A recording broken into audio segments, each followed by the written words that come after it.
আসসালামু আলাইকুম ওয়া রাহমাতুল্লাহি ওয়া বারাকাতুহু। ইসলামের ইতিহাসে তিনি সর্বপ্রথম নবুয়ত ডাকে সাড়া দিয়ে মাত্র 10 বছর বয়সে ইসলাম গ্রহণ করেন। তিনিই প্রথম পুরুষ মানুষ যিনি ইসলাম ধর্মগ্রহণ করেছিলেন ও তিনি পুরুষদের মধ্যে সর্বপ্রথম যিনি মুহাম্মাদের সাথে নামাজ আদায় করেন। আলী শুরু থেকেই মুহাম্মদের সুরক্ষায় কাজ করেছিলেন এবং মুসলমানদের প্রায় সকল যুদ্ধে অংশ নিয়েছিলেন। হযরত আলীর জন্ম কোথায় হয়েছিল? উইকিপিডিয়া অনুযায়ী 599 সালের 17 মার্চ হিজরি 24 পূর্বাব্দের 13 রজব মক্কা নগরীর কাবায় আলীর জন্ম। 610 ইসলাম গ্রহণ।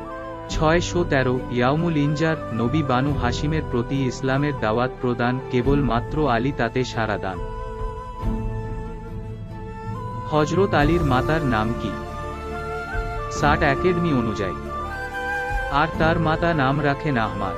জন্মের পর মহানবী হযরত মুহাম্মদ ধাত্রী মা হালিমার ঘরে লালিত পালিত হন।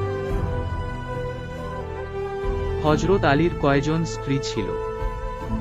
মাসিক আত-তাহরিক অনুযায়ী প্রশ্ন 6-366 হযরত আলী এর স্ত্রী এবং দাসীর সংখ্যা মোট কতজন ছিল? উত্তর ফাতেমা এর মৃত্যুর পর আলী পর্যায়ক্রমে বিভিন্ন সময়ে আরও 8 জন মহিলার সাথে বিবাহ বন্ধনে আবদ্ধ হন। তার অন্যান্য স্ত্রীগণ হলেন 1 উম্মুল বানিন বিনতে হিজাম, 2 লায়লা বিনতে মাসুদ, 3 হযরত আলী এর মৃত্যু কিভাবে হয়েছিল? উইকিপিডিয়া অনুযায়ী আলী ইবনে আবু তালিব কে ইবনে মুলজিম নামে একজন খারেজি 661 সালের 26 জানুয়ারিতে বর্তমান ইরাকে অবস্থিত কুফার শাহী মসজিদে হত্যা করে।